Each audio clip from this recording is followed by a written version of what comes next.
There is a conversation happening about you right now, in a tone you've never heard, with words you'll never get to challenge. It's not happening in a boardroom or a courtroom. It's happening in the spaces between hellos and goodbyes, in the pause after someone leaves a room. Someone is carefully, deliberately reframing who you are. And by the time you feel the cold, the isolation will feel like your own fault. But it's not. It's a blueprint, an ancient one. Once you see it, you will never be blind to it again. Stay with me. Recognize the architecture before the walls close in.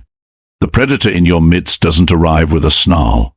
They arrive with a knowing smile, a compliment that feels too precise, an interest in your life that feels flattering. They remember your coffee order, the name of your childhood pet. They create a bubble of intimacy so fast it feels destined. This is not connection. This is reconnaissance. Machiavelli observed centuries ago that the most effective weapon is never drawn, it's disguised as a gift. The manipulator is a student of your psychology. They're mapping your insecurities, charting your loyalties. They learn who grounds you and who grinds your gears. They aren't collecting this data to understand you. They're building a psychological profile to use against you. Why you? That's the question that haunts you. But you're asking the wrong question. Let's reframe your reality. You were not chosen because you are weak or naive or easy. You were chosen because you are a threat. Not a physical threat, but an existential one. You possess something they cannot manufacture: authenticity.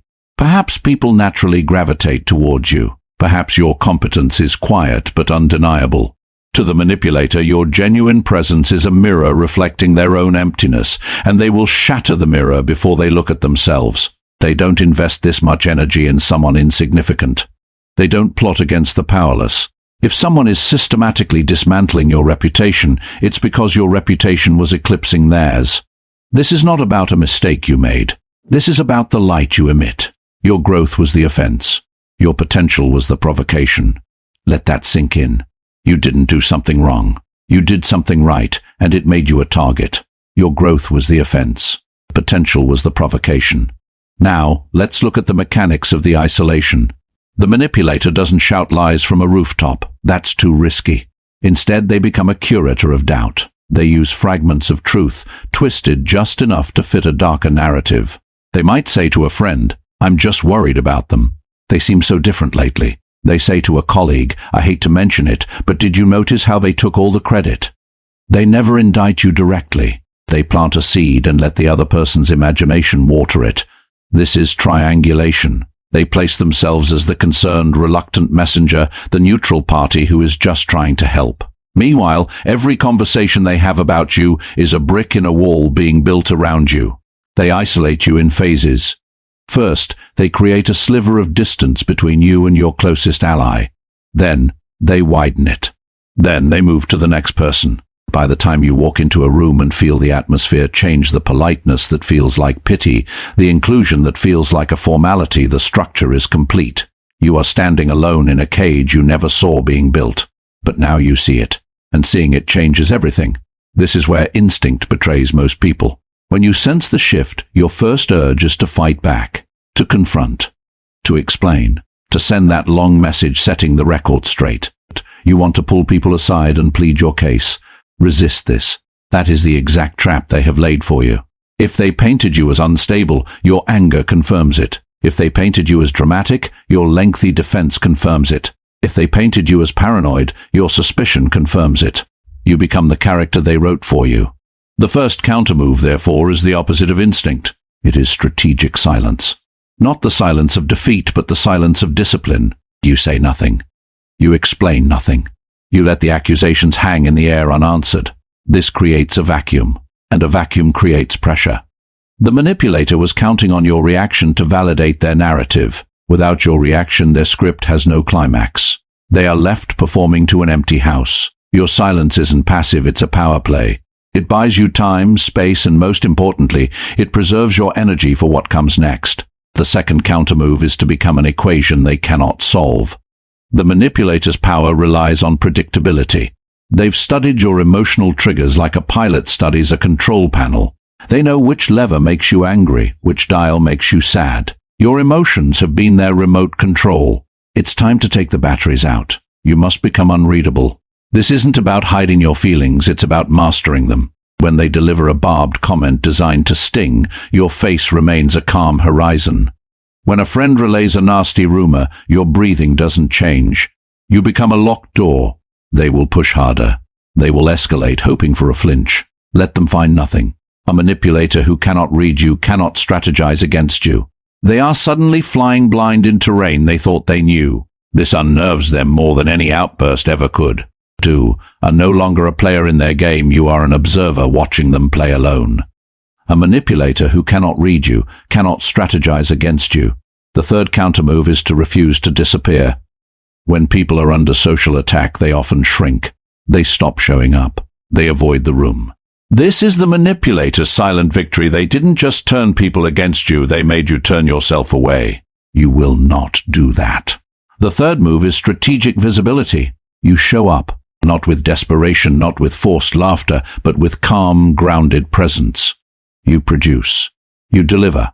You engage with people warmly, without agenda. You let reality do the talking. The manipulator has painted a picture of you with words, but people are now seeing you with their own eyes. When they see you composed, competent and kind, a cognitive dissonance sets in. Their experience of you begins to contradict the story they were told. Dissonance is the crack in the manipulator's foundation. You don't need to defend yourself. Reality is your defender. Let them watch you. Let the gap between the lie and the truth widen until it's unbridgeable. The fourth countermove targets the coalition itself. The manipulator's army was built one person at a time through whispers. But an army built on whispers is fragile. It holds together only as long as no one questions the commander. Move is to quietly, patiently reconnect with individuals. Not to slander the manipulator, not to argue your case, simply to reconnect as a human. Ask about their life, listen, be present. You are not trying to turn them against the manipulator, you are giving them a chance to think for themselves again. One genuine conversation weakens the narrative. One authentic moment makes the lie harder to believe. They were deceived, not evil. When given a direct experience of you, the deception often collapses under its own weight. The manipulator assumed you would rage publicly while they worked privately. You will do the opposite.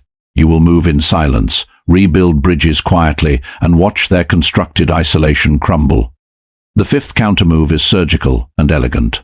When the time is right, you let the manipulator walk into their own trap. You do this by asking simple questions, not accusations. Accusations make you look bitter. Instead, you ask curious, innocent questions in group settings. That's interesting. When did they tell you that? Oh, I'm curious. What exact words did they use? These questions prompt people to compare notes. And when people compare notes about a skilled liar, the contradictions emerge on their own. The manipulator tailored different lies to different people. Those lies were never meant to be placed side by side. You are not exposing them, you are creating the conditions for them to expose themselves. You remain calm, composed, clean. You simply asked questions a reasonable person would ask. The truth, given just a little room, surfaces, and everyone in that room will remember who stayed steady and who started scrambling. Now, a hard truth. Sometimes the room is beyond saving. Sometimes the people who believe the worst about you without ever asking you were never truly your people. Machiavelli warned against fighting battles on ground that offers no strategic advantage. Some environments are so poisoned that no counter-strategy can restore them. The man who fights endlessly for a seat at a table that was designed to exclude him isn't strong, he's addicted to approval. Walking away is not defeat. Walking away is the ultimate declaration of self-worth. It says your peace is more valuable than their validation. The manipulator needs the room. They need the audience. Without it, they are nothing. You are not nothing without that room. You carry your value with you. Your skills, your resilience, your mind, they go wherever you go. New rooms will open, better rooms. Do not cling to a corrupted space. Leave with your dignity intact. Let them wonder where your power came from when you rebuild elsewhere, unbothered. You were never just a victim passing through a hard time. You were raw material being forged. The manipulator, in their arrogance, handed you an education you couldn't have gotten anywhere else. They taught you to read the room. They taught you the cost of blind trust. They taught you that silence is a weapon, that your face is a shield, that your presence can dismantle a lie. They planned for your collapse. Instead, they created someone who sees the board now. Someone calm, strategic, and unshakable. You didn't just survive, you graduated. This reframes something for you. If you see the game differently now, type this in the comments. I see the board now. Let that be your line in the sand. And if you want to keep sharpening that vision, make sure you're subscribed to Winds of Thought. Hit like, turn on notifications. This is where the unshakable are built.